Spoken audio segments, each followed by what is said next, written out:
Le hemos estado informando sobre la entrada en vigor de aranceles por parte de Estados Unidos a productos provenientes de México. 25% es pues el arancel que a partir de hoy entró en vigor, y precisamente para hablar un poco más de este tema le agradecemos a Regina Reyes Heroles que nos acompañe, es directora de Milenio Negocios. Regina, qué gusto saludarte, muy buenas tardes. Buenas tardes, Tania. Efectivamente, estamos viendo un martes muy complicado y muy volátil en lo que se refiere a los negocios, ¿no?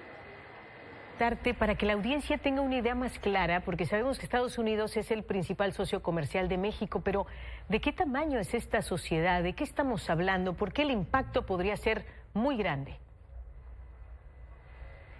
A ver, le das justo al clavo. Se nos olvida a veces que el comercio que tenemos con Estados Unidos es de 1.5 millones de dólares al minuto. Entonces, se nos olvida también que México es de los principales importadores de productos de Estados Unidos y que esos productos que importamos de Estados Unidos a México tienen mucho más valor agregado, de valor estadounidense, por decirlo de una manera, que todos aquellos productos que importan otros países como China. Entonces, ¿qué es lo que estamos haciendo? Que nosotros importamos, digamos, productos que le benefician más a la economía estadounidense que aquellas importaciones que hace China, por un lado, y por otro lado compramos 2.2 veces más que China de productos que vienen de pequeñas y medianas empresas estadounidenses. Entonces, esta relación comercial realmente implica un sistema, de alguna manera, de coproducción entre los dos países, incluyendo a Canadá. Es decir, como región, formamos realmente un cruce de fronteras que nos permite este comercio que mencionaba yo al inicio de 1.5 millones de dólares al minuto solo con Estados Unidos. Y de hecho, estos productos que te mencionaba que importamos de las pequeñas y medianas empresas que tienen valor de producción estadounidense son mayores a las que importan todas estas economías en su conjunto. Ahí te va, es Japón, Corea del Sur, India, Suiza, Países Bajos y Alemania. Todo lo que esos países importan en conjunto es equivalente a lo que México importa de estas pequeñas y medianas empresas. Entonces, creo que este es el impacto que podremos ver eventualmente. ¿Por qué? Porque esto es lo que va a afectar a los precios de los estadounidenses. ¿Y qué se pone en riesgo con la implementación de estos aranceles? Si pudieras detallar un poco más, sobre todo porque ya hay reacción en los mercados. Tienes toda la razón. A ver, lo primero que vimos, esta mañana fue el tipo de cambio. El peso ya tuvo una depreciación de 0.57%.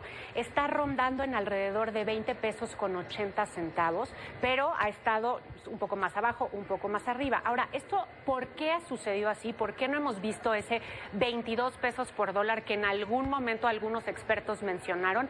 Porque también hubo una depreciación del dólar. Y esto es importante porque esa depreciación del dólar, que fue de más o menos 0.34%, hace que como que haya un pequeño colchón en este tipo de cambio entre el peso y el dólar estadounidense.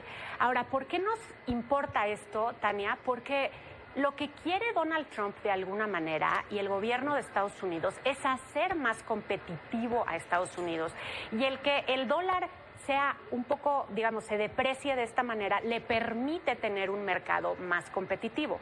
Entonces, eso es lo primero que vimos. Después fue una reacción negativa de los mercados.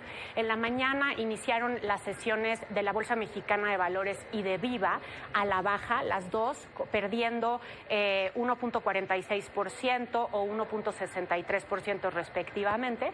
Y esto también ha seguido y se ha visto en los mercados internacionales en general.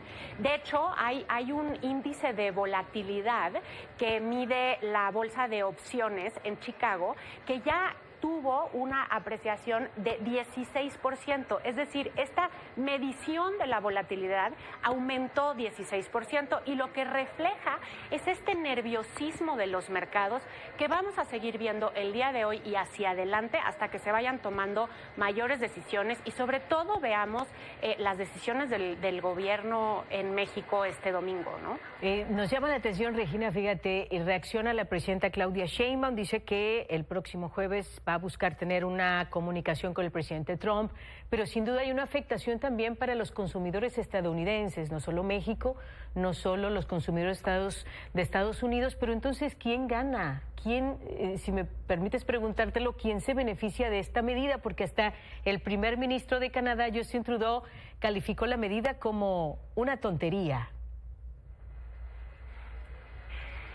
Sí, tienes razón. Aquí lo que estamos viendo es que en realidad se está distorsionando este tratado de libre comercio entre Estados Unidos, México y Canadá, estas cadenas de suministro, este comercio del que hablábamos, que está tan integrado, estas piezas, ¿no?, que suben y bajan y cruzan las fronteras varias veces en sus procesos productivos. Entonces, ¿quiénes son los ganadores? Hoy la American Chamber of Commerce ya comunicó que ellos ven que los ganadores de esto va a ser China, de plano, y después Japón y Vietnam. O sea, es decir, vamos a perder nosotros para, en todo principio básico, se benefician países con los que, de alguna manera, había iniciado este conflicto comercial, porque el gobierno de Estados Unidos se quejaba e impuso tarifas de 10% a China en este proceso, pero en realidad van a ser ellos todavía más beneficiados en este proceso de los aranceles a mediano y largo plazo. Claro, todo depende de el tiempo, cómo se vaya implementando, de cómo responda el gobierno mexicano de estas posibles, ¿no?, tarifas espejo que se puedan anunciar. Exactamente, y sobre todo eso, porque decía la presidenta de la mañana, vamos a implementar medidas arancelarias y no arancelarias. No se definió en qué van a consistir. Esto dice que lo va a adelantar hasta el próximo domingo, pero todavía hay esperanza, Regina, que algo se pueda solucionar el próximo jueves si es que se lleva a cabo esa llamada con el presidente Donald Trump. ¿Habría riesgo si nosotros imponemos aranceles también a Estados Unidos? Creo que cuando empiezan este jaloneo, ¿no?, entre los aranceles de un lado y del otro, evidentemente va a haber un impacto en la inflación, tanto de Estados Unidos como se ha estado diciendo, pero también en la inflación en México. Y hay que ver poco a poco cómo es que se van primero absorbiendo estos sobreprecios, porque esa es la realidad, lo que vamos a ver son sobreprecios. Vamos a ver qué tanto las empresas pueden al inicio irlo o no asumiendo, y después más adelante efectivamente los que vamos a sentirlo somos los consumidores. Entonces sí tenemos que empezar a ver cuáles serían esos productos que más importamos de Estados Unidos, a los cuales podríamos poner estos aranceles, y como ya lo hizo y mencionabas bien, Trudeau en la mañana, el gobierno canadiense ya estableció ahorita estos aranceles generales, pero después se va a ir producto por producto para ver cómo va minimizando ese impacto en términos de inflación y de costo de productos para los consumidores finales. Pues hay que estar atentos, Regina. Como siempre es un gusto conversar contigo. Muchas gracias por acompañarnos esta tarde. Gracias a ti por el tiempo y saludos al auditorio. Muy amable, Regina Reyes Heroles, directora de Milenio Negocios.